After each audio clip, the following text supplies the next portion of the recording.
a lógica do capital. Isso é discussão exclusivamente de método. Nós temos um texto weberiano que equaciona minimamente os parâmetros metodológicos de Weber. É só abrir lá Economia e Sociedade, que há um capítulo dedicado exclusivamente às categorias, ao que Weber chama de categorias sociológicas fundamentais. E é claro que uma boa compreensão do debate weberiano acerca do método implica a leitura de todo um conjunto de textos. Entretanto, um recorte muito nítido neste capítulo de Economia e Sociedade dá ao leitor uma visão muito clara de como é que Weber operava a sua análise. Em Durkheim, a coisa é mais nítida ainda. Como bom positivista, Durkheim pensa método como um conjunto de regras formais, de regras intelectivas, e ele expôs isso com a sua prosa cartesiana naquele volume, que é um manual fundamental para qualquer formação em ciências sociais, que se constitui do texto das regras do método sociológico. Mas eu lhes dizia, com Marx é diferente isso. E puxava a observação leniniana, segundo a qual Marx não nos deu uma lógica, Marx nos deu a lógica do capital. Se essa observação de Lenin tem pertinência, e a mim me parece que ela tem inteira pertinência, ela nos remete à subordinação em Marx das preocupações lógicas, metodológicas e epistemológicas à sua ênfase ontológica. Ou seja, Marx, ao contrário de uma forte tendência, que eu diria que é dominante na reflexão ocidental desde o século XVIII, e o ponto de partida dessa fortíssima tendência é a obra de Kant, Marx se contrapõe a essa tendência ao não discutir a questão do conhecimento tomada em si mesma. Marx não discute quais são as nossas condições de conhecer. Marx problematiza as nossas condições de conhecimento de um objeto determinado. Neste sentido, embora haja, indiscutivelmente, uma dimensão epistemológica na obra marxiana, embora haja preocupações epistemológicas, gnosiológicas, todas elas em Marx estão subordinadas a uma impostação, a uma direção ontológica. E como é que isso se manifesta na obra marxiana? Se manifesta no fato de, ao contrário de Weber, e ao contrário, ou a diferença de Weber e a diferença de Durkheim, você só apreender o método marxiano à medida em que você apreende a sua análise teórica. Trocando em miúdos, isso significa o seguinte: em Marx, eu não tenho uma discussão metodológica autônoma que me permita apreender o modo analítico, a modalidade teórico-analítica de Marx. É bastante curioso observar que Marx se deteve pouquíssimas vezes numa discussão metodológica. Rastreando o conjunto da obra de Marx, nós vamos perceber que ele dedica poucas palavras ao debate metodológico. Isso acontece entre 1845 e 46. Se vocês tomam aquele volumoso texto, só publicado em 32, que ele redigiu com Engels, A Ideologia Alemã, no primeiro capítulo, que salvo erro é o único que está traduzido ao português, não é? Aqui no Brasil não há uma tradução integral da ideologia alemã, há uma tradução integral lusitana, que, diga-se de passagem, é muito ruim. Aqui no Brasil existe uma boa tradução, já antiga, do primeiro capítulo da ideologia alemã, que é o capítulo sobre Feuerbach. Neste capítulo, nós encontramos umas poucas páginas dedicadas à discussão metodológica. Depois, em 1847, na polêmica contra Proudhon, naquele famoso livro A Miséria da Filosofia, também Marx dedica cerca de 20 ou 30 páginas à discussão metodológica. Ele vai retornar a essa discussão lá na abertura dos Grundrisse, num texto de 20 páginas, que é um texto, inclusive, recomendado para a leitura de vocês, onde ele vai discutir o método da economia política. E no prefácio, e sobretudo no pós-fácio, a segunda edição do Capital, ele também faz algumas observações de natureza metodológica. Por que essa discussão é tão parca em Marx? Por que ela é tão pequena, ela é tão econômica? Ao contrário daquilo que nós verificamos em Weber e em Durkheim, para citar apenas dois autores importantes no âmbito das ciências sociais. É que em Marx não se trata de elaborar uma lógica. Em Marx se trata, e retomo Lenin, de apreender uma lógica determinada. Entendida essa lógica como uma dinâmica, como um movimento, como uma estrutura movente de um objeto determinado. Quando Lenin afirma, Marx nos deu a lógica do capital, o que ele está afirmando aí é, de uma outra maneira, mais original e mais fecunda, aquilo que nós tentávamos formular ontem, ao dizer que para Marx teoria é a reprodução ideal de um movimento, ou do movimento real do objeto. Isso põe um problema para quem está discutindo o método em Marx. Qual é o problema? Eu posso fazer um recorte, eu posso estabelecer uma divisória entre as análises histórico-concretas de Marx e o seu método. Eu lembro que vários autores da tradição marxista fizeram isso. O debate sobre o método em Marx é um debate antigo, que já ocupou milhares de páginas. Me parece que é um debate enviesado. Apreender o método marxiano é apropriar-se da análise marxiana. Eu diria que, ao contrário de Weber e ao contrário de Durkheim, cuja elaboração metodológica eu posso apreender nos seus escritos sobre método, em Marx, a apreensão da sua forma de tratar o objeto só é possível na medida em que nós nos apropriamos da sua análise teórica. Mais exatamente, conhecer o método de Marx é ler o Capital. Por quê? Porque aquela perspectiva que permite ao sujeito apreender o que é próprio do objeto, perspectiva que constitui essa relação metodológica, ela não é a priori, ela não é anterior, ela não é externa à relação entre o sujeito e o objeto. Ela é constitutiva dessa relação. De onde a dificuldade daqueles que não querem operar de modo, eu diria, positivista ou neopositivista, de encontrar uma lógica em Marx que não seja a lógica que ele apreende no seu objeto. A dificuldade está em expor os procedimentos metodológicos de Marx descolados, destacados, extraídos do conhecimento real que ele produziu. Por isso mesmo, a opção que eu faço no tratamento desta temática é tentar acompanhar, ao longo da evolução e da maturação da obra marxiana, quais foram as análises que Marx realizou. Até porque, para retomar uma formulação do próprio Lenin, quando lhe indagaram uma vez o que é o marxismo, ele respondeu de forma canônica e lapidar: é a análise concreta de situações concretas. Também terminava a minha conversa com vocês ontem sinalizando, e isso em resumo da exposição anterior, que o Marx que nos interessa é o Marx que começa em 1843.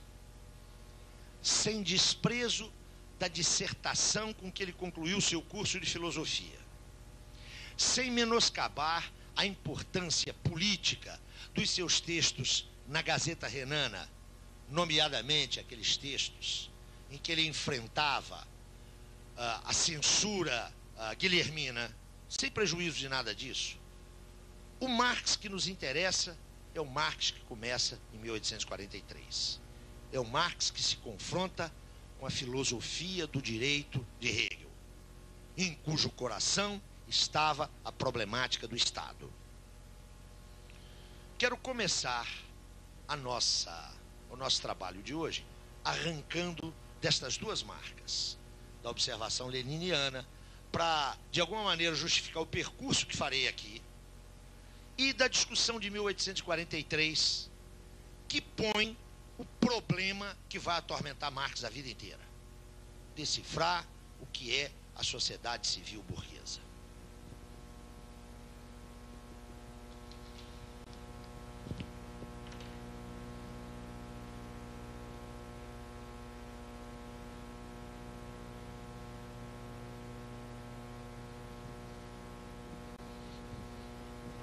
Vamos fazer um parêntese aqui. É uma boa questão, porque eu estou dando isso por suposto. Atenção. À medida que eu estou operando com supostos, se eles não vierem à tona assim, a gente pode se entender um bocado mal. Vamos tentar clarificar isso aí.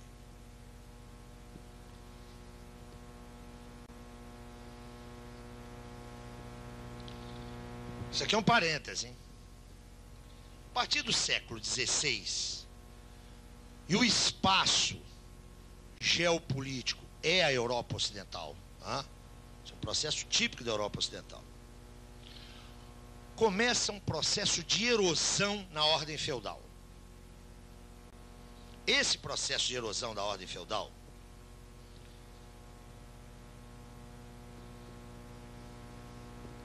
vai culminar no final do século XVIII. Esse longo processo, que na verdade é um processo multissecular, é o processo que nós chamamos de Revolução Burguesa. A Revolução Burguesa é um processo multissecular, através do qual toda uma série de forças econômicas e políticas que se gestam no marco da ordem feudal ganham uma dinâmica e uma tensionalidade tal que implodem essa ordem feudal. A primeira expressão disso aqui é o desenvolvimento de novas modalidades de relações econômicas. Desde o século XI na Europa, e por que eu lembro o século XI? As cruzadas, há um renascimento do comércio na bacia mediterrânea, que a pouco e pouco vai ganhar o rumo do norte da Europa. Esse comércio gera uma enorme circulação simples de mercadorias. A figura do mercador que ia para o Oriente, trazia produtos raros na Europa e os vendia através de entrepostos que ficaram famosos. Pense nas repúblicas de Veneza e de Gênova.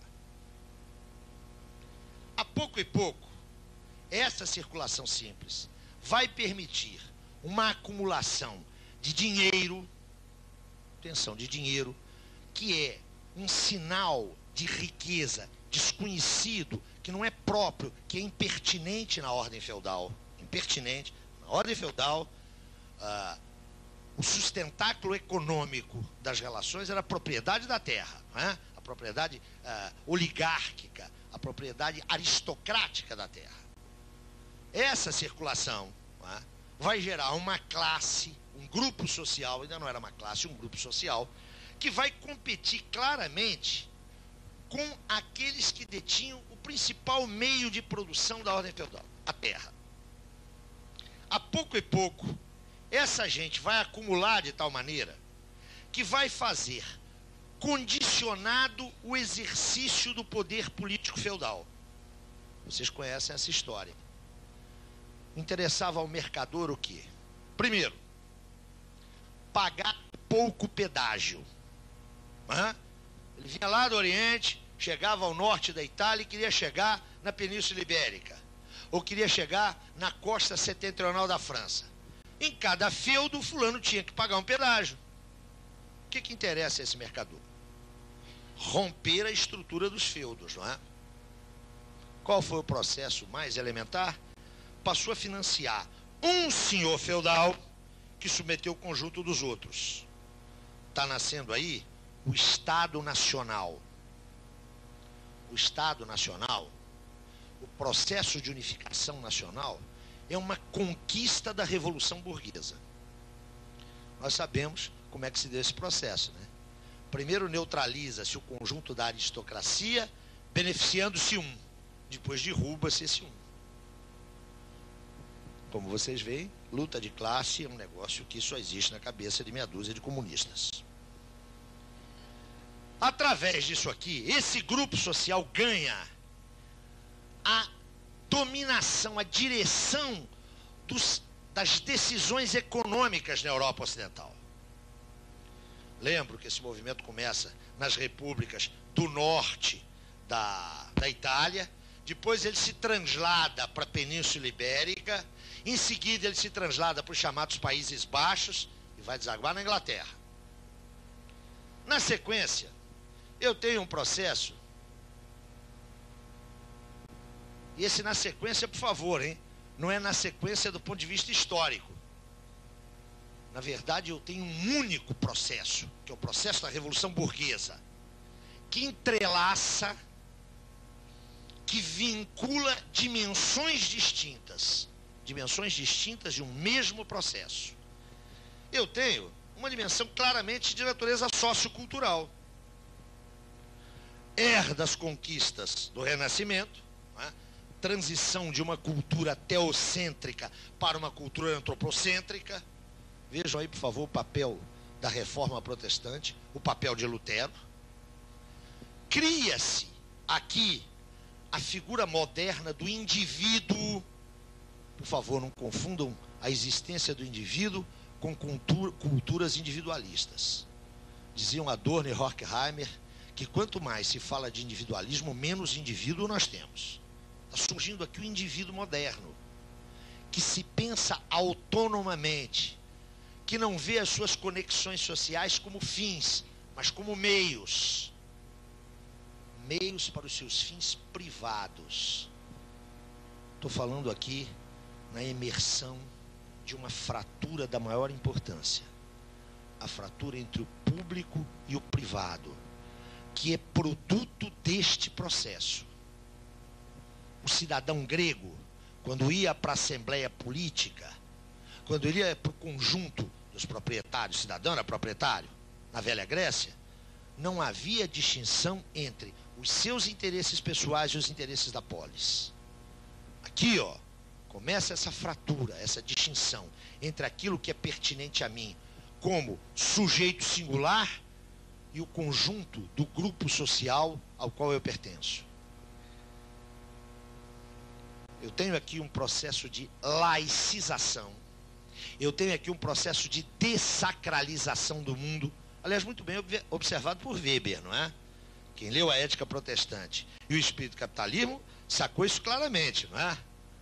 Enquanto o homem da ordem feudal olhava o mundo como um enigma a requerer admiração, o homem posterior ao século XVI olha esse enigma como algo que deve ser solucionado de forma prática.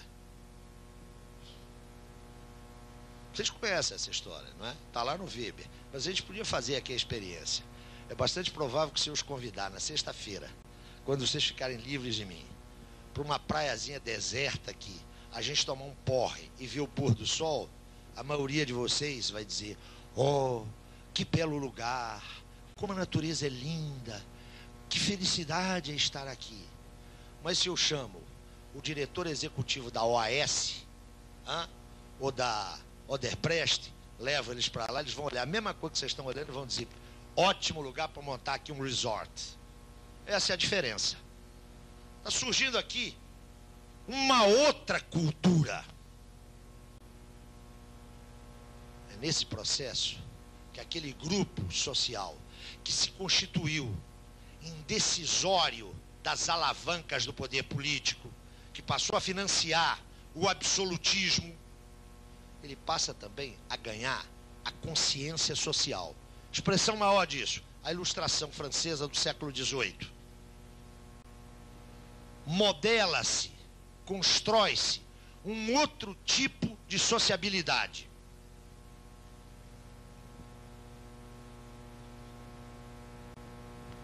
A outra dimensão, que é concomitante, mas atenção, que se expressa com êxito quando essas duas estavam realizadas, quando se dá a consolidação econômica e a hegemonia cultural, é a dimensão política.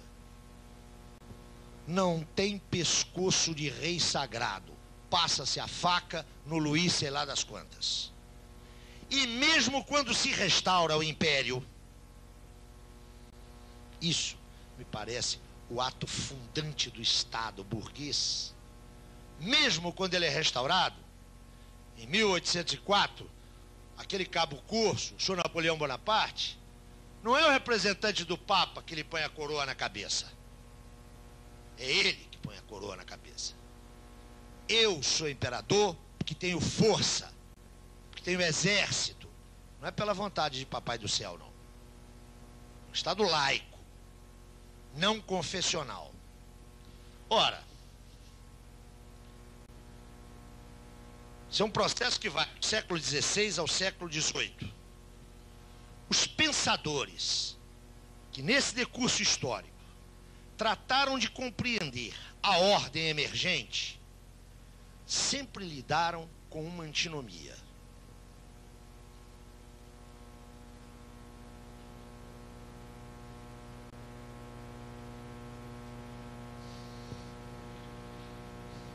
O estado de natureza e o estado civil. Como pensar o surgimento dessa nova articulação sociopolítica?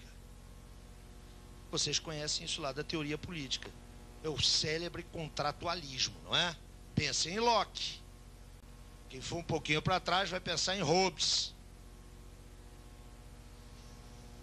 E evidentemente haverá as notas dissonantes, não é? O contratualismo russoniano tem muito pouco a ver com o contratualismo lockeano, não é? Num caso, eu tenho uma concepção de contrato social que é claramente oligárquica.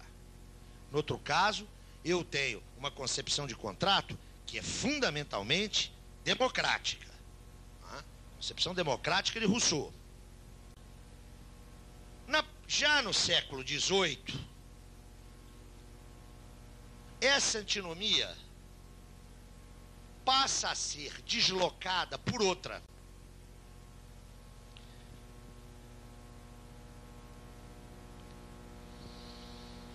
A relação entre um ente que se apresenta como um ente público com a sua autoridade constituída pelo uso da violência legitimada e aquilo que lhe é exterior. A relação entre Estado e sociedade civil. Como é que os autores do século XVIII e da primeira metade do século XIX pensam essa relação? Aqui está o aparato público cuja característica é a universalização. O Estado é a dimensão universalizadora, universalizante da sociedade. E tudo aquilo que diz respeito ao domínio privado, tudo aquilo que diz respeito ao domínio da família e da ação dos indivíduos que a constituem, é a sociedade civil. Esse é o conceito com o qual Hegel opera. Vocês se recordam do que eu dizia ontem?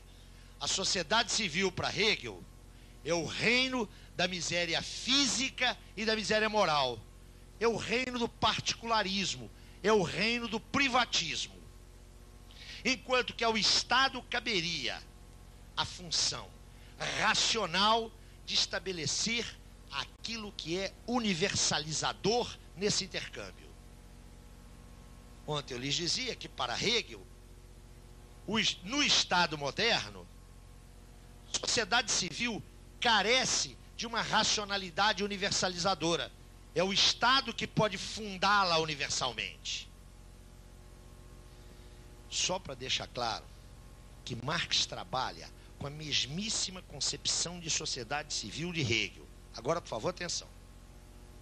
O debate contemporâneo de hoje das ciências sociais, da teoria política, não opera assim. O conceito de sociedade civil mais sofisticado que nós temos em circulação é aquele que se deve a Gramsci. Atenção! E Gramsci trabalha com um conceito de sociedade civil que é muito mais amplo que aquele do reino do privatismo. Terceira observação, não sei se é isso que você queria chegar.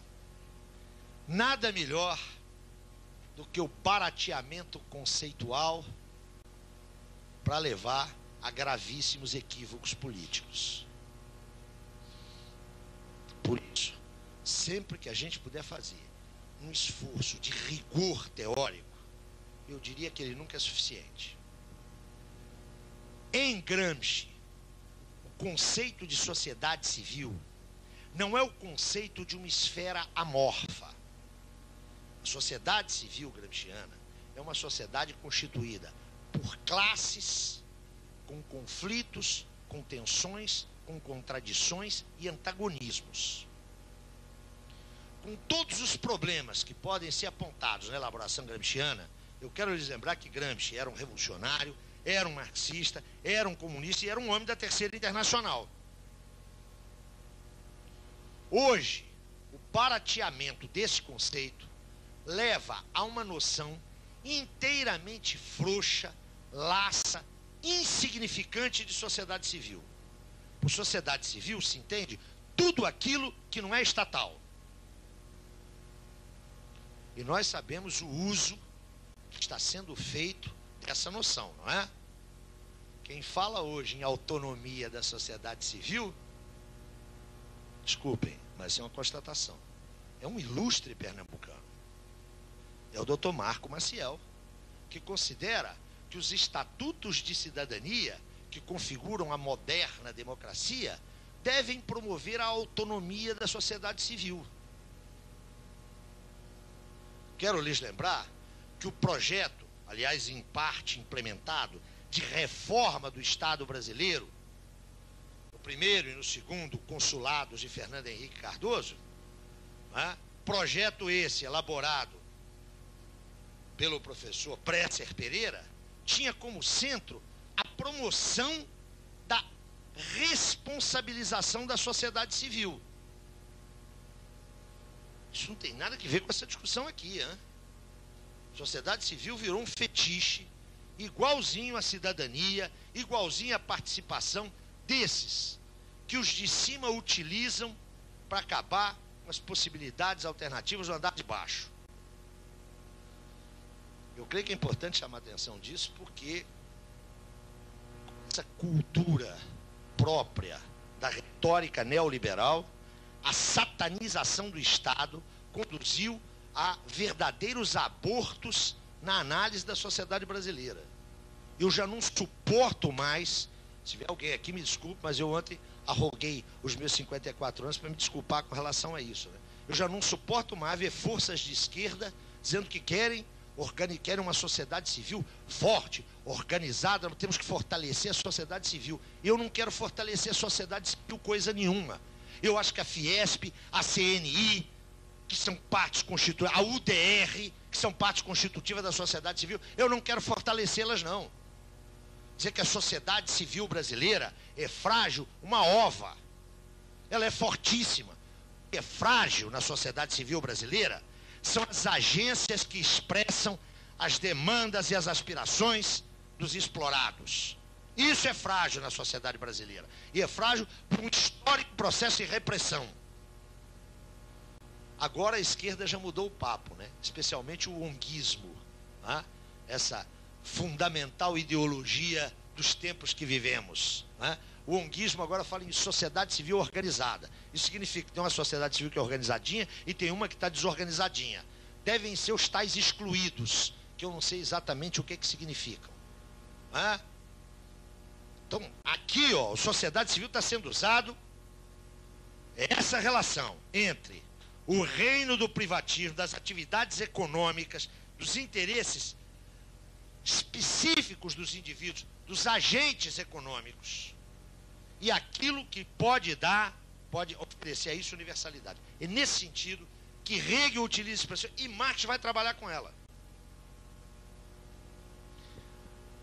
Não sei se isso atende a tua questão, mas tem mais um aspecto, que é um aspecto de natureza semântica. Num dos textos que eu sugiro para a leitura de vocês, que tem uma boa tradução do Gianotti e do Malagodi, quando aparece pela primeira vez a expressão sociedade civil, eles colocam entre parênteses Bürgerliche Gesellschaft, que é a expressão alemã, que é a expressão que Hegel usa. É que na língua alemã, não é por acaso, nós já vimos que a Alemanha tem um processo de desenvolvimento, de revolução burguesa inteiramente atrofiado, que é atípico em relação à Inglaterra e à França. Na Alemanha, essa expressão significa tanto sociedade civil quanto sociedade burguesa. E não é por acaso. É que só se pode falar em termos de imersão histórica em sociedade civil na sociedade burguesa. É onde essa fratura entre público e privado aparece nitidamente. Só para a gente não perder o pique, eu sei que a gente tem um programa para cumprir, mas surgem certas questões que eu acho que são legais da gente explorar, não é? Notem como é que isso aparece na literatura. Qual que era a forma literária própria lá da polis grega? A tragédia, no limite, a epopeia, não é? Vocês se lembram lá do Édipo? O Édipo carrega uma maldição, né? A gente sabe qual. A história dele com mamãe, com Laio, com aquela gente toda. Mas Édipo não está contraposto ao seu grupo social. A tragédia de Édipo é que ele colide contra o destino, contra algo que transcende a ele e ao seu grupo social. Édipo é um herói que não tem nenhum conflito com o seu grupo social. A figura do indivíduo portador de interesses singulares, privados, que colidem com a dinâmica grupal, não existia. Deem uma olhada no grande romance da era burguesa, no grande romance da nossa sociedade. Esse grande romance é sempre a história de um fracasso, não é? É sempre a história de um fracasso. Pensa em Vermelho e o Negro, Stendhal, lá no Julien Sorel, que termina executado. Aliás, era jacobino. Pensem nas Ilusões Perdidas, de Balzac. O grande romance, pensem em Ana Karenina, de Tolstói. O grande romance é sempre a história de um fracasso. Fracasso por quê? Porque o herói é diferente do herói lá de trás. Ele é um herói cujo drama consiste em colidir não contra o destino, não contra o fado, não contra determinações que transcendem a ele e ao seu grupo, mas consiste na contradição enorme entre esse indivíduo e o seu grupo. O herói da literatura burguesa por excelência, daquilo que é a epopeia moderna, é o romance. O romance começa a nascer aqui, meus queridos. A forma romance. O primeiro é Dom Quixote. É o Dom Quixote de La Mancha. A forma romance traz um herói que é o chamado herói problemático. Ele é problemático porque ele está em dissonância com o seu grupo social. É clara a distinção aqui, ó, entre o sujeito movido por interesses privados que não coincidem necessariamente e frequentemente colidem com aquilo que devia ser público. Essa é a primeira observação. A segunda, que eu acho que é legal da gente pensar, é que é próprio, porque a gente acha que isso é próprio da nossa cultura, não é? Ou melhor, a gente acha que isso faz parte da essência humana, não acha? Eu sempre brinco, chamando a atenção dos meus alunos para uma coisa. Por que a gente vai ao teatro ou vai ao cinema? É evidente que o cinema é pior, mas nós nos emocionamos com Romeu e Julieta, tá? A obra do Shakespeare. E é evidente que a gente não fica com o coração melado por causa daqueles dois adolescentes, né? Que aliás são os bobocas. Por que nos emociona aquilo? Ou por que quando eu recuo um pouquinho mais, eu penso na paixão de Abelardo por Heloísa e me comovo? Por que isso nos toca tão fundo? É bom que os senhores saibam que o amor individualizado, o amor de Maria por Joaquim e de Joaquim por Maria, supõe o indivíduo social.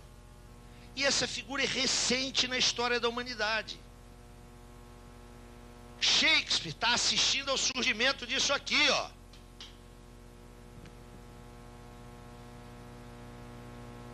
A escolha individual, o amor individual é muito recente, porque ele supõe o quê? Indivíduos não apenas que possam escolher, mas que escolhem. Essa figura é nova na história. Não tem nada.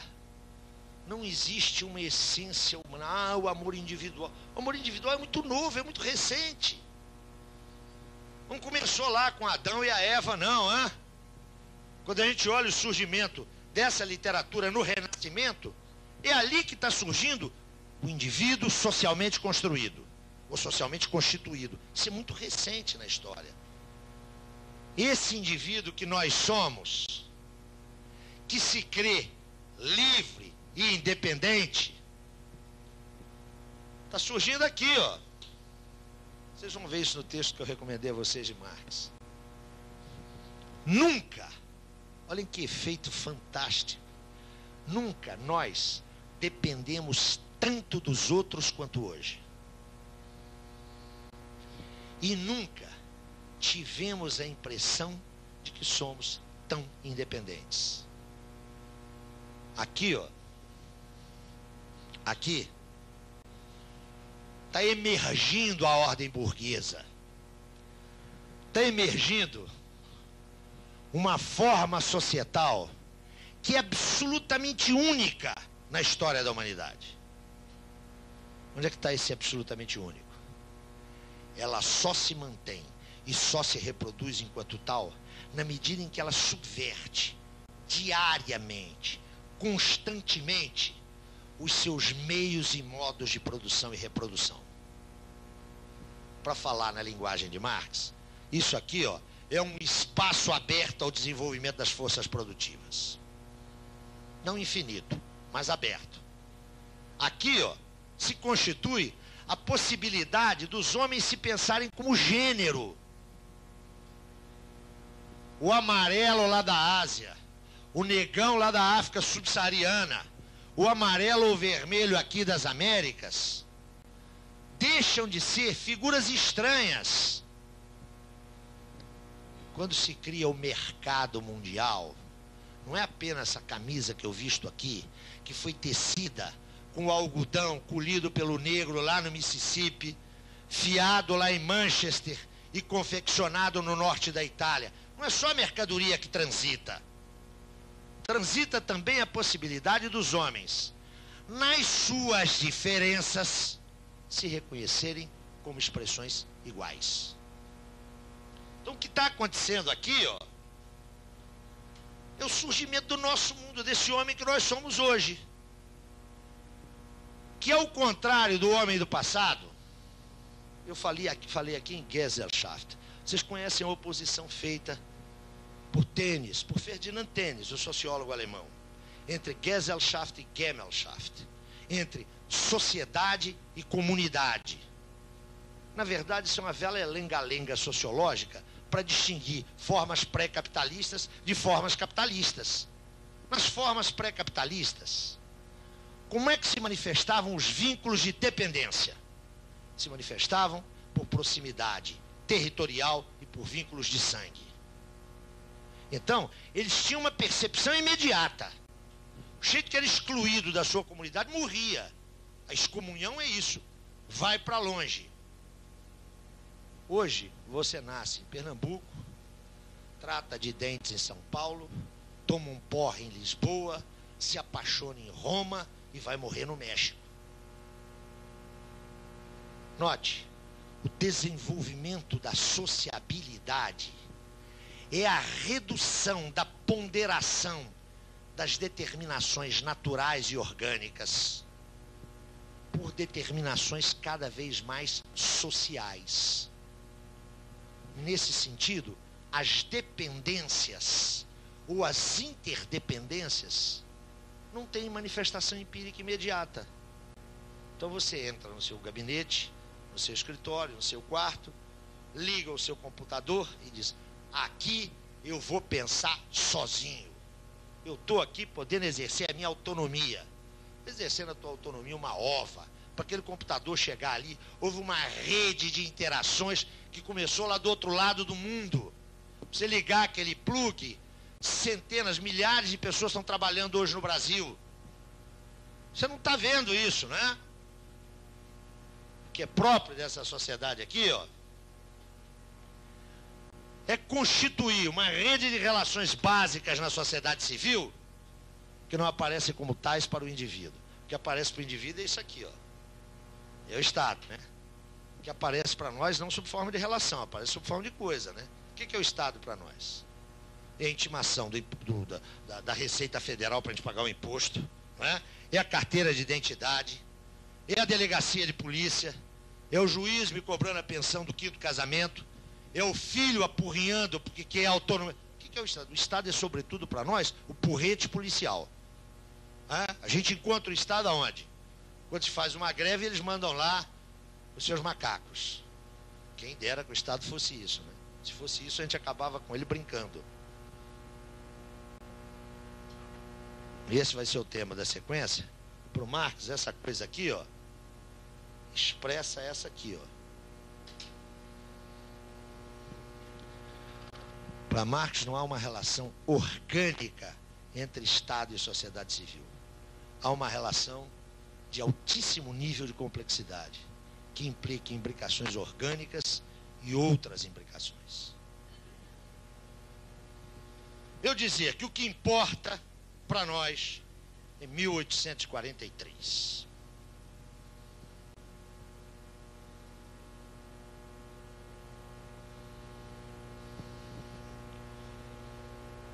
E o que nós vamos estudar hoje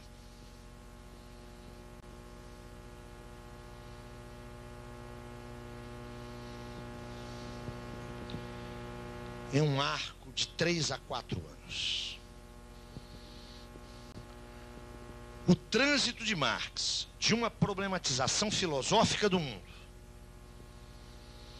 à tomada da crítica da economia política como instrumento de conhecimento da sociedade civil vai se dar neste decurso temporal.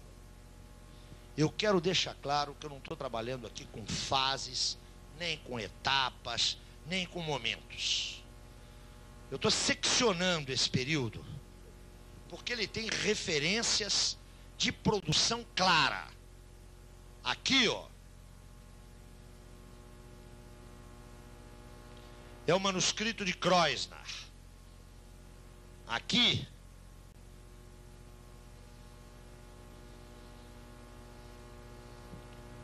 são as teses sobre Feuerbach e a ideologia alemã.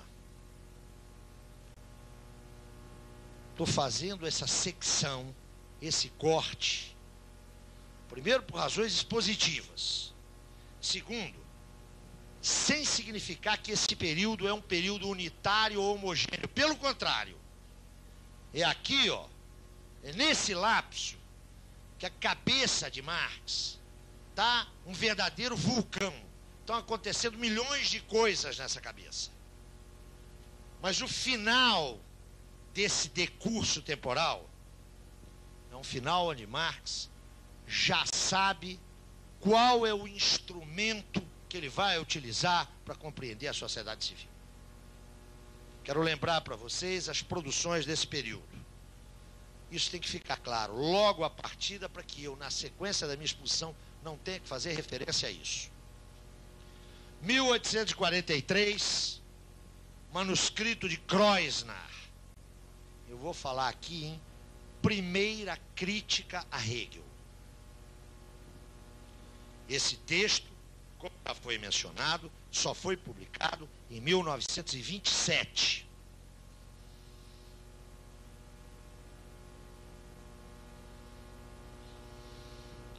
No ano seguinte, 1844, Marx produz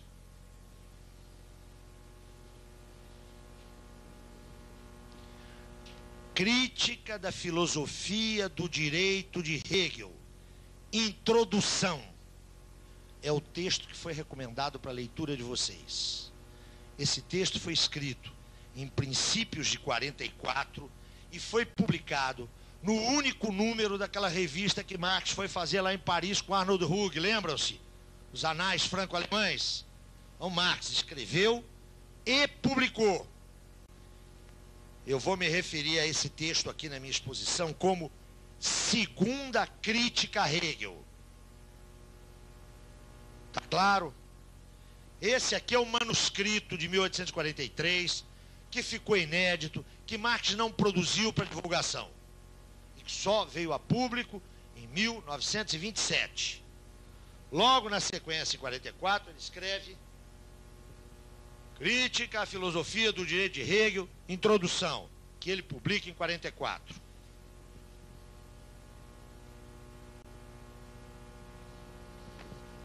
No mesmo período, ele escreve A Questão Judaica, ou dependendo da tradução, A Questão Judia, que é publicado juntamente com a Segunda Crítica a Hegel, em 1844, na revista Anais Franco-Alemães.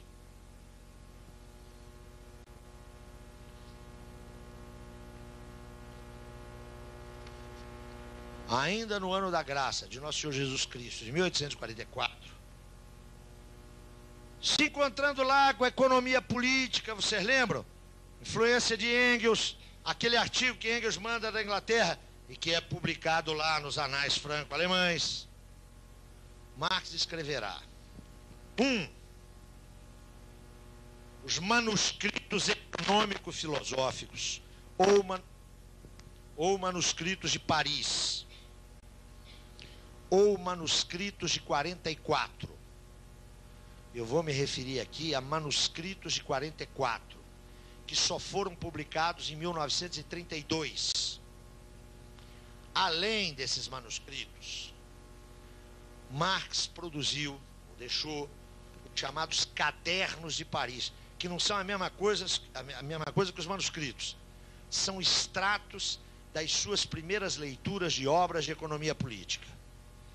Isso também só foi publicado na década de 30.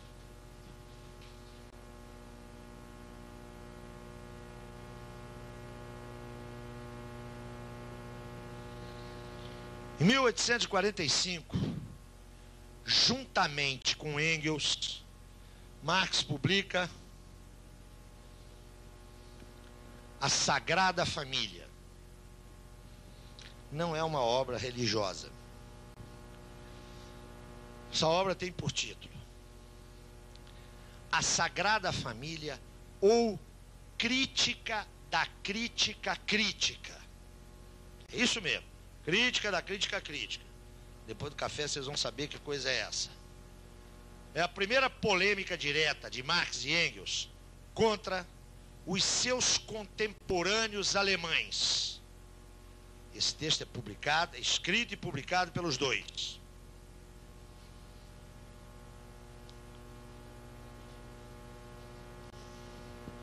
Entre 1845 e 1846, Marx e Engels escrevem A Ideologia Alemã, que só foi publicada, como vocês sabem, em 1932. É importante assinalar a diferença de redação entre a Sagrada Família e a Ideologia Alemã. A Sagrada Família é claramente um livro a 4 mãos. Os fulanos discutiram o conteúdo do livro, fizeram o sumário e dividiram. Você escreve os capítulos tais, tais e tais, e eu escrevo os capítulos tais, tais e tais. Juntaram o que escreveram, leram, trocaram ideias e mandaram para a tipografia. A ideologia alemã, não. A ideologia alemã é resultado da discussão contínua. Estão discutindo e escrevendo, ou seja, é uma expressão muito mais fusionada da articulação do pensamento. Ao mesmo tempo em que redigia a ideologia alemã, lá em Bruxelas, Marx escreveu as famosíssimas 11 teses acerca de Feuerbach, as teses sobre Feuerbach. Essas teses foram publicadas pela primeira vez em 1886. Ou seja, 3 anos depois da morte de Marx. Quem as publicou foi Engels. Em 1886, Engels escreveu um pequeno texto acerca de Ludwig Feuerbach, o já mencionado Feuerbach. Um texto que se tornou muito conhecido. Tem o título de Ludwig Feuerbach e o fim da filosofia clássica alemã. Isso é um texto de Engels que ele publica e ele põe como apêndice essas 3 pagininhas manuscritas de Marx, que estavam até então inéditas e que desde a sua publicação são reconhecidas como um dos momentos de inflexão do pensamento marxiano.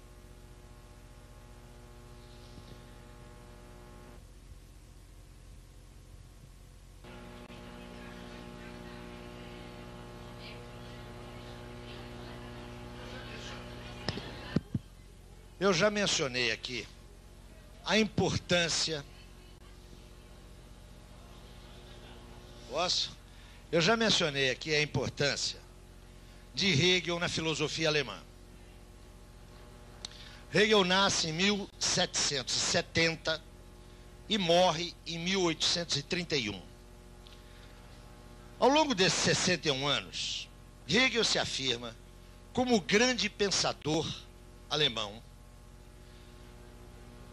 E é, sem qualquer sombra de dúvidas, aquele filósofo cuja obra, pela sua magnitude, pela sua importância, vai se constituir numa referência para o debate alemão de 2 décadas após a sua morte. Na verdade, até 1848, a figura que vai dominar a cultura alemã é Hegel. Depois de 48, a pouco e pouco, a influência hegeliana vai quase desaparecer no pensamento alemão. Explica-se a razão disso. É que boa parte dos revolucionários de 48 se pretendiam, se diziam, em larga medida, eram filhos da filosofia hegeliana. Então Hegel é o pensador que vai, eu diria, inaugurar o século XIX na Alemanha. As relações de Marx com Hegel, lembra vocês que Marx tinha 13 anos quando Hegel morreu. As relações de Marx com a obra hegeliana constituem um tema inesgotável de estudo, de debate e de polêmica. Eu ontem mencionava rapidamente aquela fratura entre o jovem Marx e o Marx da maturidade. Boa parte dos autores que exploram essa fratura, que a mim me parece, como disse ontem, um grave equívoco, mas boa parte desses autores lavra no terreno das influências de Hegel. O jovem Marx seria marcadamente hegeliano, enquanto o Marx da maturidade teria rompido com Hegel. Essa aproximação me parece, além de equivocada, muito simplista. Na verdade, as relações de Marx com o pensamento de Hegel foram extremamente complicadas e passaram por momentos muito distintos. Esse momento que nós estamos estudando aqui é um momento de recusa e subsequente incorporação de várias entonações do pensamento de Hegel por Marx. Tematizar esses anos da formação do pensamento de Marx é tematizar um movimento de afastamento e um movimento de aproximação a Hegel. Aproximação que, dando-se por volta de 44, 45, penso eu, vai marcar o resto da evolução intelectual de Marx. Marx não é um hegeliano, mas Marx é impensável sem Hegel. Não há dúvida nenhuma de que uma das fontes fundamentais da arquitetura marxiana é o pensamento de Hegel. E eu sinalizei isso ontem, quando na minha introdução falava naqueles 3 pilares do edifício marxiano. Eu falava no chamado método dialético. Essa é uma clara incorporação que Marx faz de Hegel. É evidente que Marx não incorpora sem mais a contribuição teórico-metodológica de Hegel.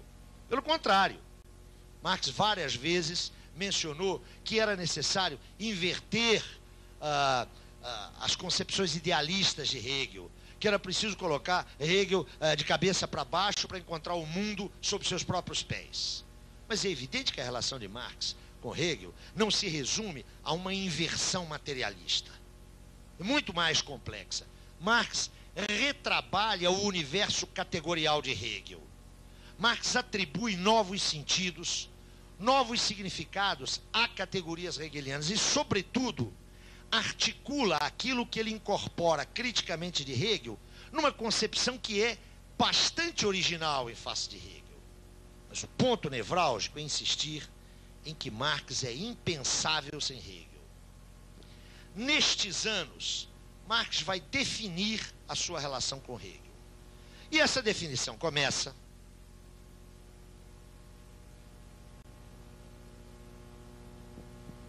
naquele texto de 1843, bastante referenciado ontem. Aquele texto que permaneceu inédito, que Marx não escreveu para publicação, mas que registra a sua primeira crítica a Hegel. Qual era o problema de Marx? O problema de Marx era o mesmo problema de Hegel em 1843. Marx queria compreender a relação entre Estado e sociedade civil na ordem burguesa. Como é que Hegel põe esta relação? Para Hegel, a sociedade civil é o reino do privatismo, é o reino do individualismo, é o reino do particularismo estreito. Retomando a sua formulação, a sociedade civil é o reino da miséria física e moral. Só se transcende essa limitação da sociedade civil se o que passar a fundá-la, o que lhe atribuir racionalidade, é o Estado, que é o princípio e o agente da universalidade. Para Hegel não há dúvida nenhuma. É o Estado que expressa a dimensão universal de que é carente a sociedade civil. O problema de Marx é o mesmo. Marx quer saber o que pode ser universal na comunidade dos homens. E ele quer pensar, e pensa, a sociedade civil tal como Hegel. Mas aquilo que para Hegel é a expressão da universalidade, que é o Estado, para Marx é uma universalidade alienada. O que Hegel vê como realização da razão na história, Marx vê como uma mistificação. Retomo algumas observações de ontem. Marx está lendo a Crítica da Filosofia do Direito de Hegel, que é uma obra de 1821, com os olhos de um jovem filósofo fortemente influenciado por Feuerbach, que 2 anos antes na sua obra A Essência do Cristianismo, tinha atribuído a Hegel uma inversão mistificadora. Para Feuerbach, onde Hegel via o sujeito, estava o atributo. E onde ele via o atributo, estava o sujeito. Marx faz a leitura da análise hegeliana da relação Estado-sociedade civil com a mesma ótica e afirma: Hegel mistifica essas relações. Hegel quer pensar a universalidade a partir do Estado. Isto não é verdade. A verdade é que o Estado expressa a sociedade civil. E a partir da compreensão da sociedade civil que eu posso compreender o Estado. E esse Estado que aí está é um Estado alienado, ele é uma falsa universalidade, ele não é uma universalidade real. Por quê? Porque ele expressa uma sociedade civil na qual é impossível uma dimensão universalizadora. Notem que, se o problema de Marx era o mesmo de Hegel, quando ele impugna a solução hegeliana, ele está se colocando uma programática que não é a de Hegel. Na medida em que Hegel vê, né, no Estado a realização da razão na história, o problema da história para Hegel está resolvido. Na medida em que Marx diz: esse Estado não é um Estado conforme a razão, é um Estado que expressa uma sociedade muito conflituosa. Não há ainda em Marx, atenção, a categoria classe social. Atenção, Marx não trabalha com isso em 1843. Mas para Marx, esse reino do privatismo não poderia engendrar uma universalidade real, uma universalidade verdadeira.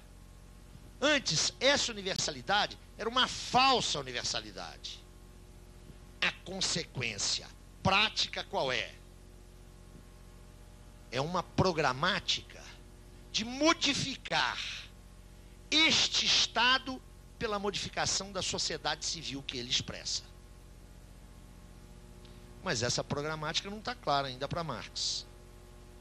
Esse texto, ou nesse texto, Marx contrapõe ao princípio monárquico defendido por Hegel. Como vocês sabem, em teoria política, ou na sua concepção política, Hegel é um monarquista constitucional. Marx contrapõe ao princípio da monarquia o que ele chama de princípio democrático. É apenas um princípio. E aos corpos dirigentes, na filosofia do direito de Hegel, cabia um destaque e uma sacralização da burocracia governamental. A isso Marx contrapõe o que ele chama de povo. Notem que é algo historicamente inteiramente impreciso. Povo, o que é isso? Democracia, o que é exatamente isso? O Marx de 43 não tem clareza.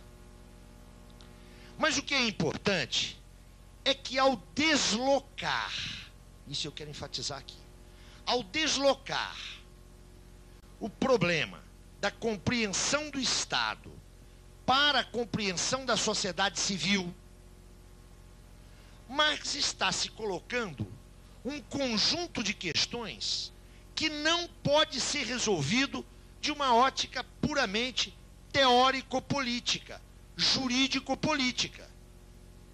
Notem o procedimento marxiano.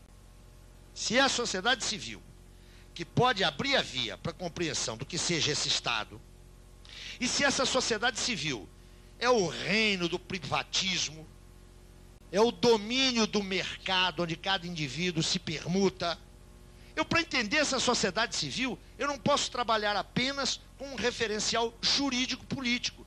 Eu tenho que encontrar um instrumento analítico que me permita desvendar as transações que ocorrem no seu interior. aqui, nessa primeira crítica a Hegel, Marx, primeiro, desloca o eixo da análise. Ao deslocar o eixo da análise, segundo, se põe problemas para os quais ele não está preparado, ele não resolve os problemas. E terceiro, por isso, ele abre um campo de pesquisa novo. O texto, que se encontra vertido ao português, há uma edição portuguesa muito boa. O texto, se vocês tiverem a oportunidade de observar, não é um texto para publicação. É um comentário sobre alguns parágrafos da enorme obra Filosofia do Direito. Marx faz um comentário do parágrafo 263 ao parágrafo 303. Na verdade, é um texto inconcluso. Mesmo como material de pesquisa do autor, não se aponta nenhum encaminhamento, nenhuma conclusão. Isto só viria a aparecer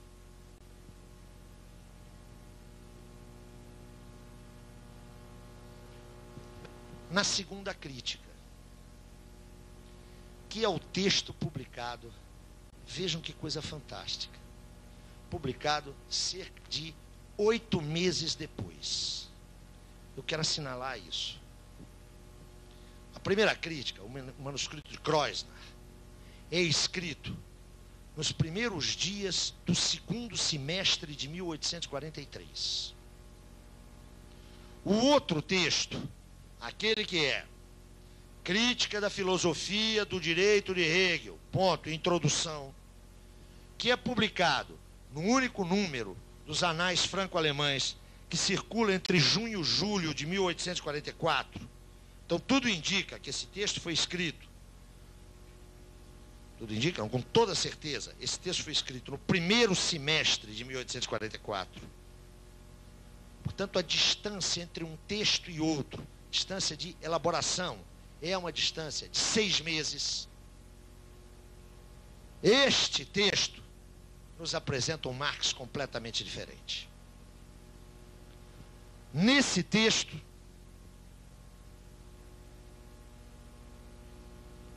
aparecem 2 categorias que estão completamente ausentes no manuscrito de 43. Primeira categoria: revolução. Categoria revolução é central na segunda crítica a Hegel. A outra categoria é a categoria classe, que não comparece no texto de 6 meses antes. Mas,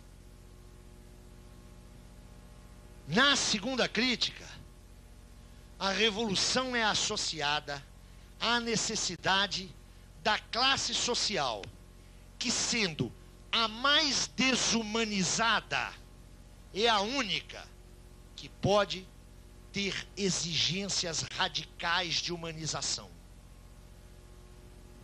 Neste segundo texto, Marx vincula a revolução proletária à filosofia clássica. Marx dirá, nesse segundo texto, que as promessas que a filosofia clássica, aquela inclusive representada por Hegel, as promessas que a filosofia clássica levantou, colocou no mundo, só são realizáveis pelos herdeiros práticos dessa filosofia. Marx estabelece aí um nexo claro entre a filosofia clássica e as promessas de emancipação humana e a revolução e a classe operária. Caramba, nós estamos lidando com outro pensador, não é? Aqui, ó, está o Marx, que teve o primeiro contato com a economia política. Olha lá o texto do Engels. E é o Marx que se ligou aos trabalhadores, ao movimento operário e ao movimento socialista. Aqui é um Marx comunista que está falando. há uma brutal diferença entre a primeira e a segunda crítica. O que houve aí nesses meses foi a precipitação. Precipitação, por favor, no sentido de experiência química, hein? Quando você junta 2 ou 3 elementos e um deles se precipita, se cristaliza, não é? Rapidamente. Houve a precipitação do desenvolvimento ideopolítico de Marx. Mas atenção, o problema do Estado permanece. Marx vai continuar dizendo, olha, o Estado que aí está não é a realização da razão. O Estado que aí está não universaliza os interesses humanos. Mas Marx não dispõe, nesse momento, de nenhuma, absolutamente nenhuma nenhuma entrada conceitual, nenhum aparato teórico que lhe permita compreender a sociedade civil.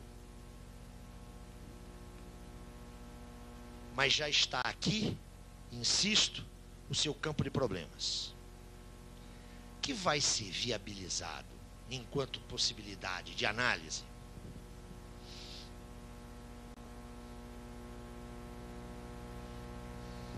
com os manuscritos. Como é que está esse Marx da segunda crítica? Ainda é um Marx claramente vinculado a Feuerbach. Muda a direção da crítica, Marx se põe como comunista, a solução não está no domínio teórico, está na ação prática. A alternativa não é mais o povo, não é mais a democracia. A alternativa é a revolução e é o proletariado. Mas ainda temos invocações principistas. Invocações de princípio. Marx sabe muito pouco acerca dessa figura que ele está encontrando agora, que é o proletariado. E sabe menos ainda de revolução. Sobretudo, ele tem uma demanda de compreensão da vida prático-social. A influência de Feuerbach transformou Marx num materialista. Portanto, ele olha Hegel com maus olhos. Mas ele quer fazer algo que Feuerbach não fez. Ele quer entender a sociedade do tempo presente. Seu problema é naquele lá já. Que Estado é esse? Que sociedade civil é esta? Embora vinculado a Feuerbach, Marx mergulha no estudo da economia política. E esse estudo, que é um estudo preliminar, é um primeiro encontro em 1844, se dá num pensador que tem uma formação filosófica, que está discutindo o Estado e a sociedade civil a partir da sua formação filosófica, mas que encontra essa moça aqui, ó. Encontra essa moça, a senhora economia política. Que moça é essa? Agora, se vão me permitir um outro parênteses, porque a linguagem aqui é completamente outra. Vocês têm aqui um curso de economia, que dizem, aliás, que é muito bom. E nesse curso de economia vocês têm, seguramente, 1 ou 2 disciplinas obrigatórias com título de economia política. Essa economia política aqui, ó, não é propriamente a que se ensina hoje nas escolas. E não tem nada a ver, o economista político aqui, a que Marx vai se referir constantemente, não tem nada a ver com o economista que vocês conhecem hoje. Ah, saiu. Aqui eu tenho que fazer um outro parênteses. Depois eu volto aos manuscritos, hein?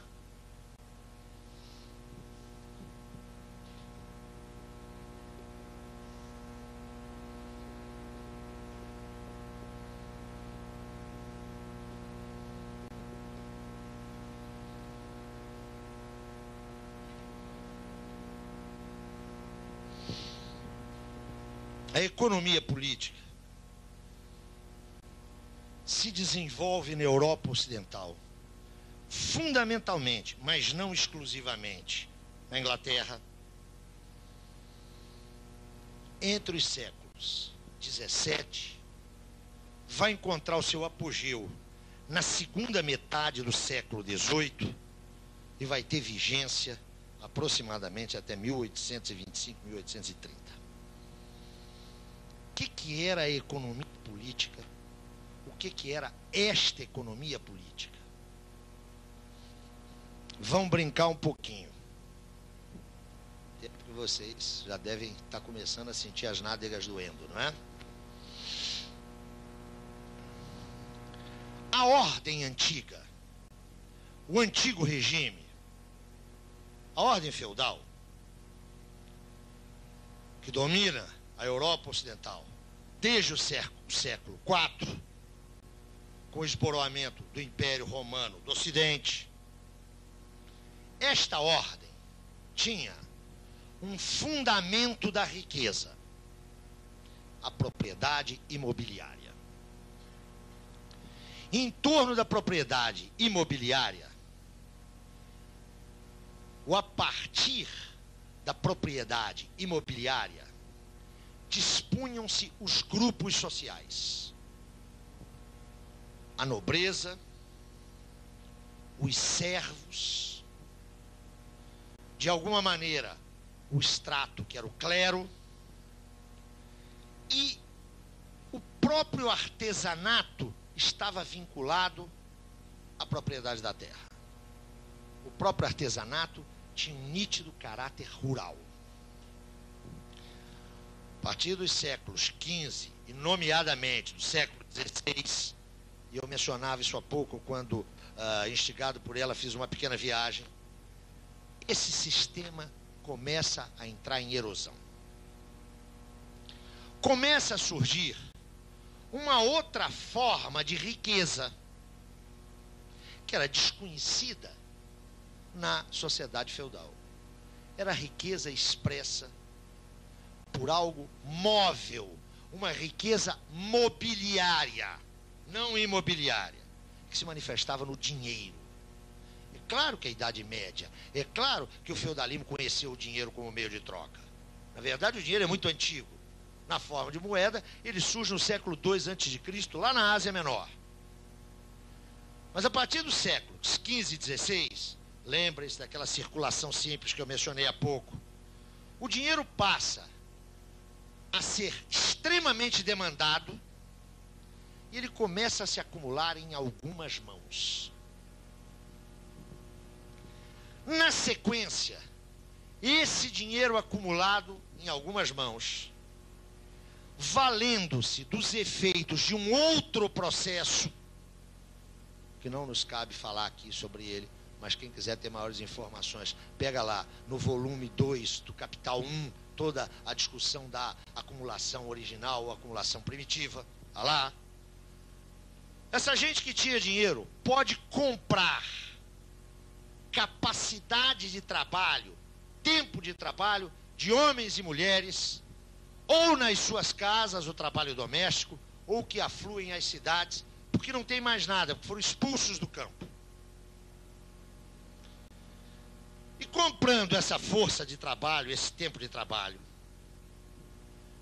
esses dinheiros que estavam nas mãos de comerciantes passam a transitar para figuras que não apenas vão comerciar, mas vão produzir bens, vão produzir mercadorias. Está nascendo aí o chamado capitalismo na sua forma industrial. Ora, modificam-se os grupos sociais. 2, cria-se um tipo de riqueza que era desconhecido antes. Os economistas políticos são aqueles pensadores que, observando a emergência desse novo tipo de riqueza, observaram também que se estava instaurando uma nova forma societal. Eles trataram de pesquisar, de entender, de compreender essa nova forma societal.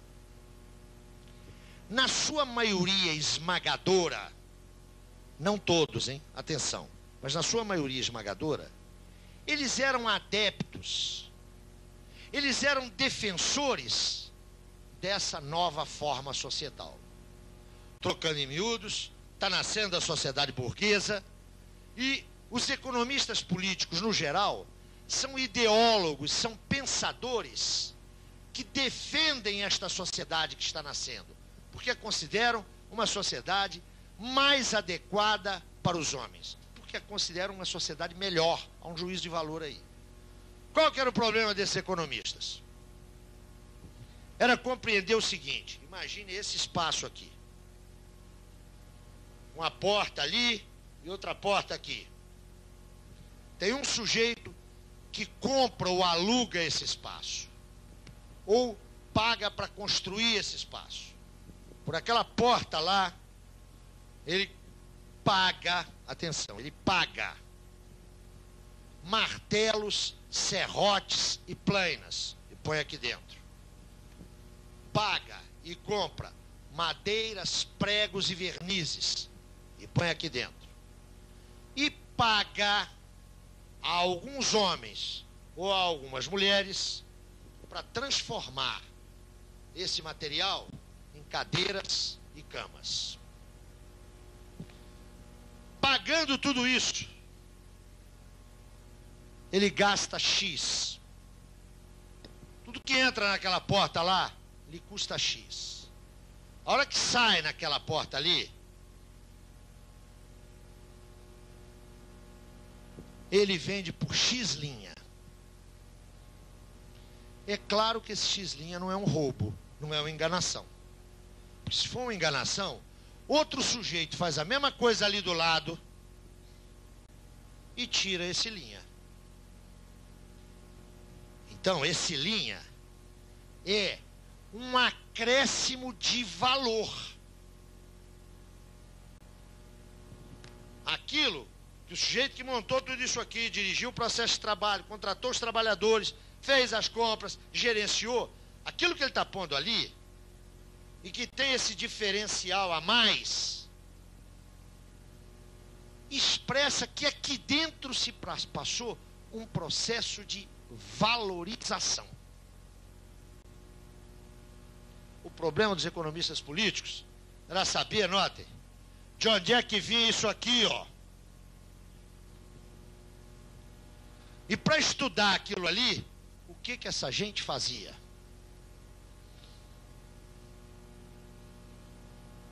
Estudava as classes sociais. Quando eles explicavam aquilo, eles explicavam o lucro, que era a remuneração do capitalista. Eles explicavam o salário, que era a remuneração do trabalhador. Mas explicavam também a compra ou o aluguel desse imóvel através da renda fundiária. Eles estavam estudando ali, ó. Para isso tem que haver moeda disponível, tem que haver legislação que garanta a legitimidade dessa moeda, tem que haver um emissor, tem que haver um sistema tributário, um sistema fiscal. Eles estavam estudando o Estado. Essa gente, para tentar explicar isso aqui, ó, não fazia economia no sentido que os nossos estudantes estão fazendo aqui do lado. Aqui do lado os meninos estão aprendendo mercado de capitais, juro, lucro, não é isso? Os cursos de economia discutem o Estado? Os cursos de economia discutem classe social? Nem pensar. Isso eles mandam para o departamento de teoria política. Não é?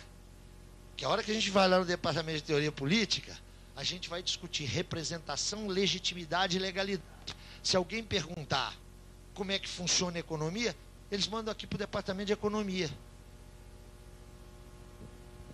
Essa gente aqui não. Essa gente aqui, ó, para estudar isso, está estudando a nova sociedade que está nascendo.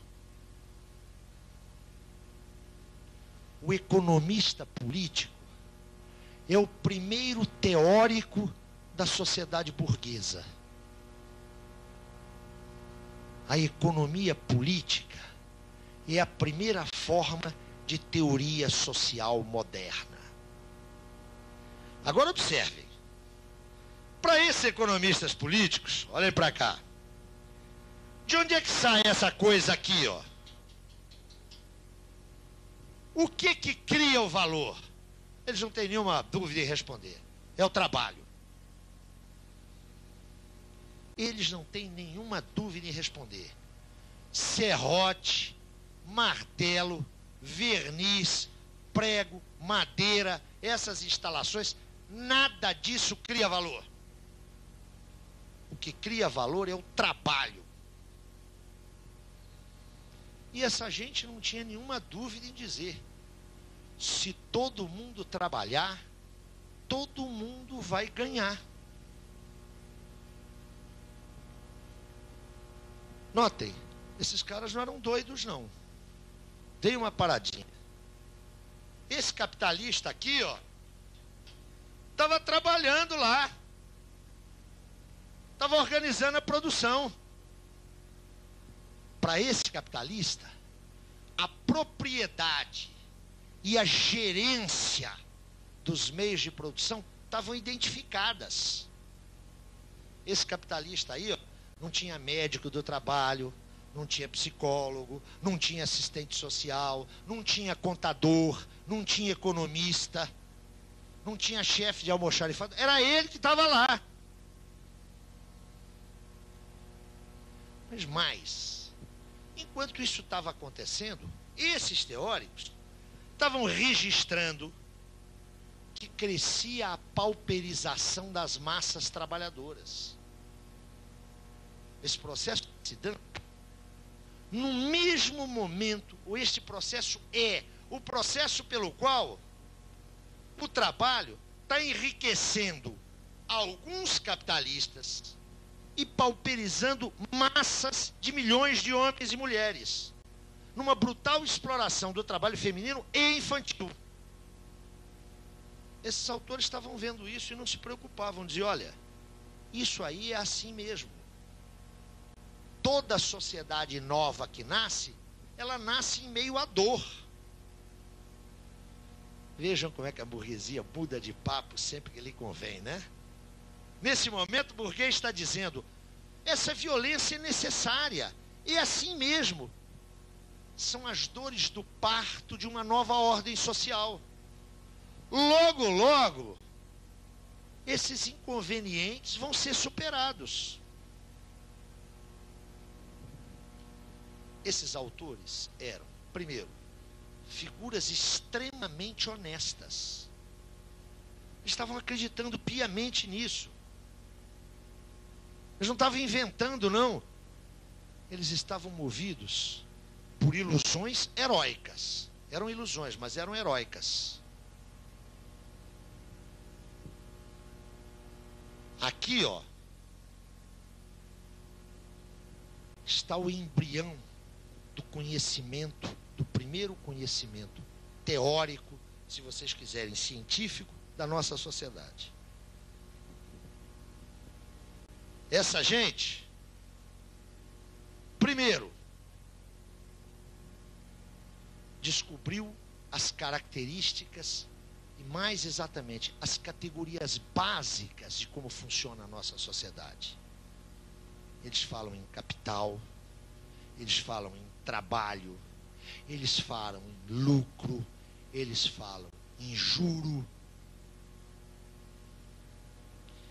Esses caras falam em classes sociais. Eles estão pensando o Estado.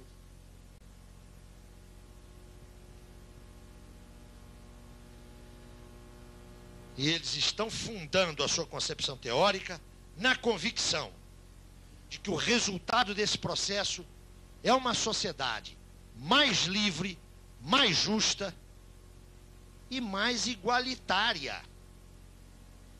Atenção, e mais igualitária. Parece, todavia, que não foi isso que aconteceu na história. Quando se transita do século XVIII para o século XIX, quando a chamada primeira revolução industrial, ou primeira fase da revolução industrial, já está inteiramente demarrada, ou seja, já fez a decolagem, os trabalhadores começaram a se indagar, né? Tudo bem, já tem 10, 15, 20 anos e nada para nós. Começa o protesto operário. O movimento ludista na Inglaterra, na década de 10 do século XIX, a repressão a esse movimento, o surgimento de sindicatos, as chamadas coalizões, o movimento cartista na Inglaterra. Por outra parte, começa a se especializar o comando da força de trabalho.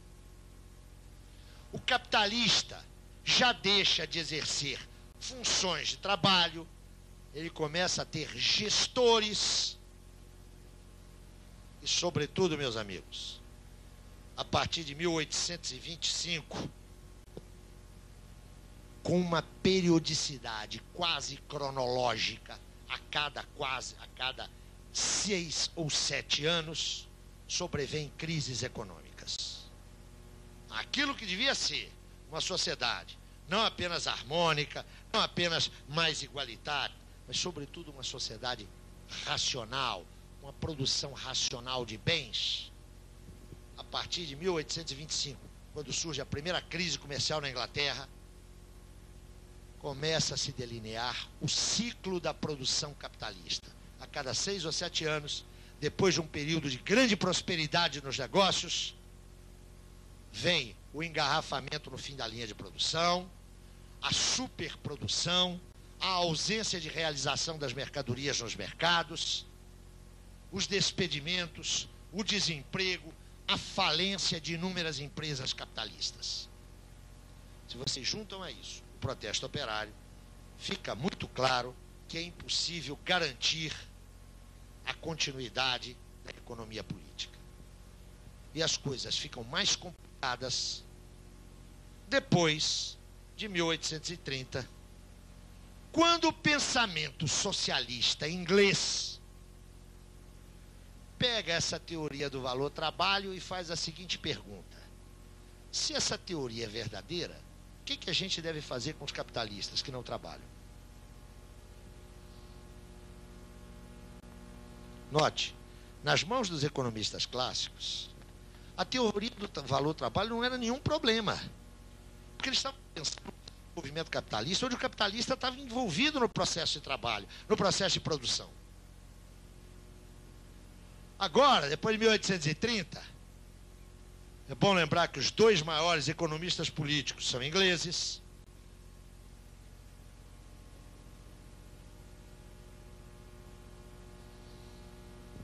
Smith, que publica sua obra no último quartel do século XVIII, e Ricardo, que publica sua obra em 1818 e morre em 1821.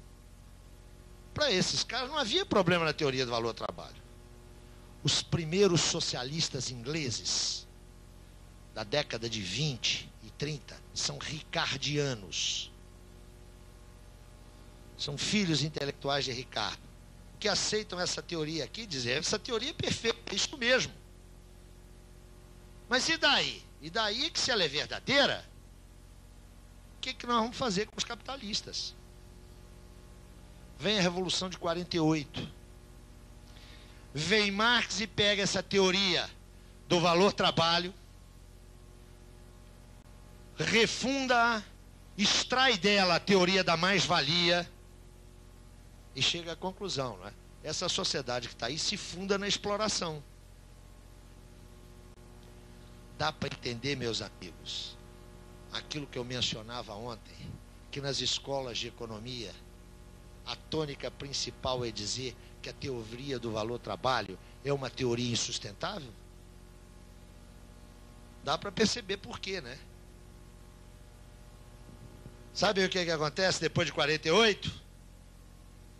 Desaparecem as condições de cientificidade da economia política. Essa economia política aí, chamada economia política clássica, vai ser substituída pela economia política vulgar, que retira do horizonte da pesquisa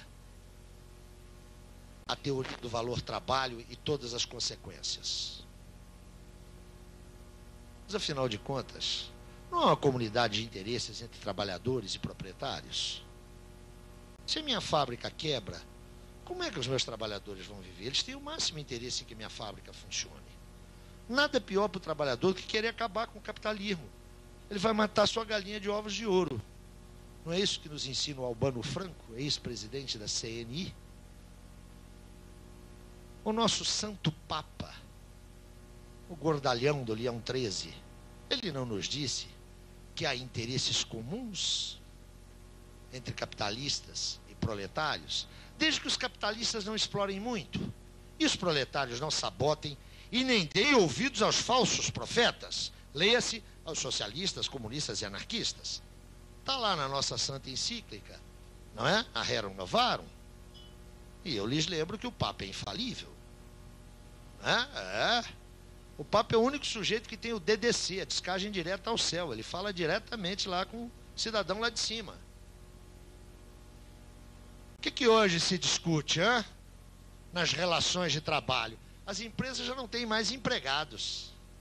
Elas têm colaboradores. É preciso que você vista a camisa. Já não basta ter os braços. É preciso comprar a alma. Essa economia política que vem depois de 48 é aquela que diz que não há crise. Não tem crise. Ou quando tem crise, é um fenômeno inexplicável, é da ordem da natureza, igual uma tempestade. Uma empresa quebra porque seus gestores, houve corrupção ou foram maus administradores. Uma ova. As empresas quebram pelo ciclo capitalista. Quebram empresas com gestores honestos e com gestores competentes. Essa é a economia que se ensina hoje nas escolas. Não é essa aqui. Marx está se referindo à economia política clássica, a essa aqui. Por essa, ele tem o maior respeito. Essa aqui ele chama de vulgar, é uma apologética. Ela não é uma teoria, nem é uma ciência. É uma defesa descarada da ordem burguesa. Essa economia política aqui, é que vai ser fundamental para Marx. E eu já vou antecipar agora um ponto programático posterior. A essa economia,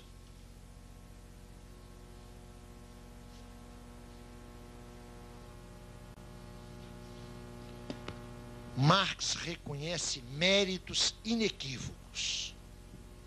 Marx considera Smith e Ricardo grandes pensadores. Segundo Marx, a economia política clássica foi capaz de nos oferecer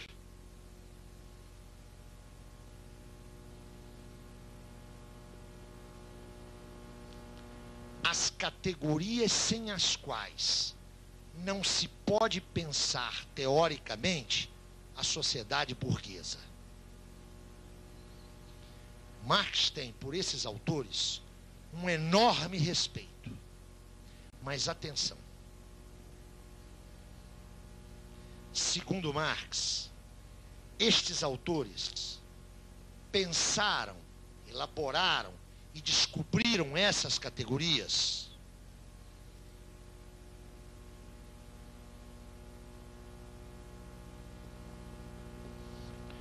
como categorias ahistóricas, como categorias naturais.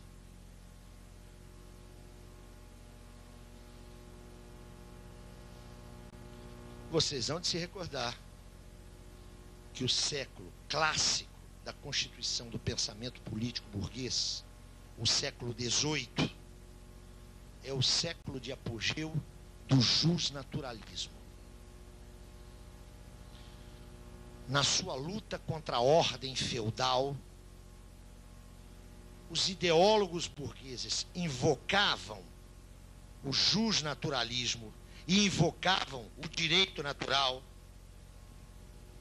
como ponto de partida de uma reorganização geral da sociedade.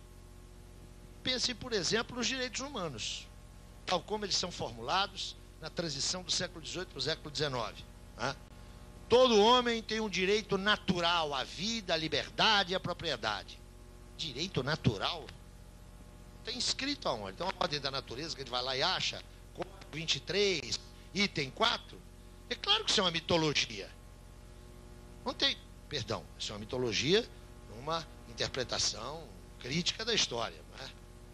Há várias correntes respeitáveis, aliás, que estão convencidas da existência dos direitos naturais. Entretanto, isso não resiste a uma análise histórica. O direito é construído. O justnaturalismo vai fornecer a esses autores aqui, ó, a justificação da defesa do direito à propriedade burguesa, do direito à liberdade de trabalho, do trabalho livre. Marx dirá: estes autores compreenderam admiravelmente bem que os homens fazem as máquinas, constroem máquinas, desenvolvem tecnologias, trabalham a matéria-prima, produzem camisas, calças, sapatos, ferrovias, locomotivas. Esses autores só não compreenderam que as relações sociais nas quais os homens operam para fazer tudo isso são também relações criadas por eles. Marx dirá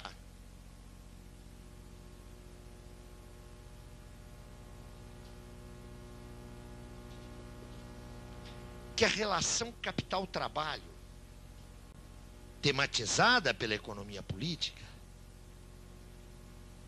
é uma relação que é posta pelo economista político como ahistórica, como natural. Ele não vê essa relação como uma relação construída historicamente. E isso por uma razão muito simples.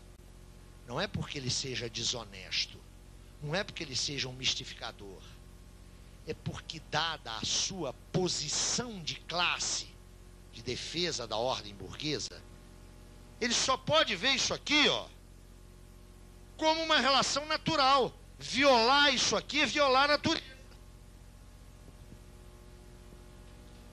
Por isso, agora, por favor, atenção. Fazer a crítica dessa economia política é abrir a via à compreensão da sociedade civil burguesa.